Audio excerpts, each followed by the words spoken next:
எல்லாருக்கும் வணக்கம். Welcome back to ஜாஸ் தமிழ் யூடியூபர்.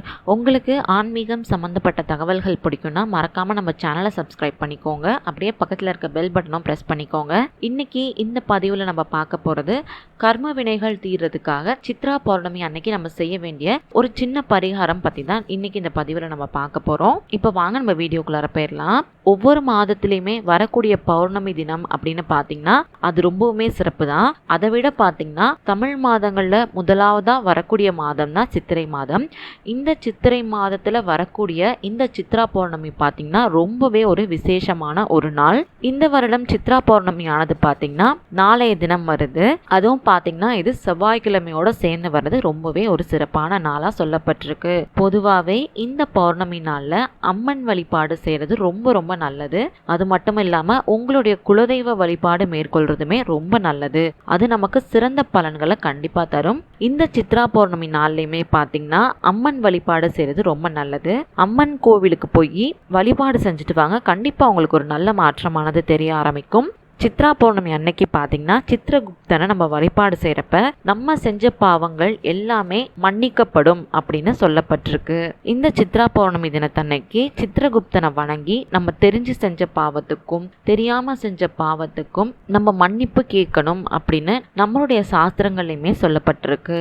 அதனால நம்ம தெரிஞ்சோ தெரியாமலோ செஞ்ச பாவம் எல்லாத்துக்குமே மனம் வருந்தி நாளைய தினம் சித்திரகுப்தனை நினைச்சு நம்ம ஒரு நிமிடமாவது மனசார வேண்டி மன்னிப்பு கேட்கணும். இதை நம்ம செய்யறப்ப நம்ம செஞ்ச பாவங்கள் எல்லாமே கொஞ்சம் கொஞ்சமா குறையும். இந்த சித்ரா பௌர்ணமி நாள்ல சித்திரகுப்தனிடம் மன்னிப்பு கேட்கிறதோடு இல்லாம இந்த பரிகாரத்தை செய்யறப்ப நிச்சயமா நம்ம செஞ்ச பாவங்கள் எல்லாமே பாதியா குறையும் அப்படின்னு சொல்லப்பட்டிருக்கு. நம்ம செஞ்ச பாவங்கள் குறையிறப்ப நம்மளுடைய வாழ்க்கையில கஷ்டங்கள் அப்படிங்கிறது கம்மியாகி நல்ல விஷயங்கள் எல்லாமே நமக்கு அதிகமா நடக்க ஆரம்பிக்கும். இப்போ நம்ம கர்ம வினை தீரத்துக்கு சித்ரா பௌர்ணமி அன்னைக்கு செய்ய வேண்டிய வழிபாடு பற்றி பார்க்கலாம். நாளைய தினம் பார்த்தீங்கன்னா உங்கள் வீட்டு பூஜை அறையில் நிச்சயமா இந்த சித்ரா பௌர்ணமி பூஜைக்கு விளக்கேற்றி கற்பூர ஆரத்தி காட்டி வழிபாடு செய்வீங்க.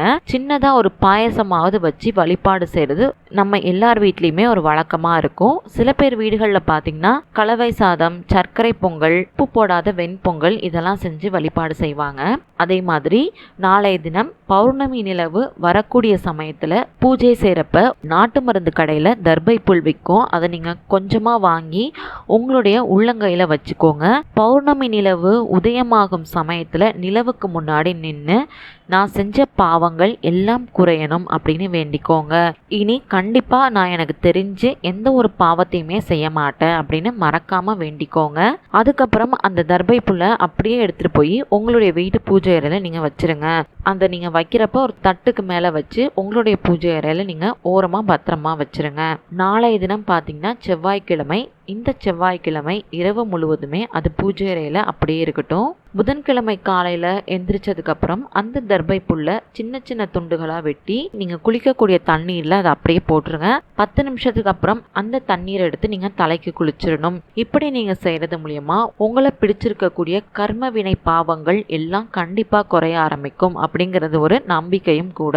இந்த பரிகாரம் பாத்தீங்கன்னா ரொம்பவே ஒரு சின்ன பரிகாரம் தான். நம்பிக்கையோட செஞ்சு பாருங்க.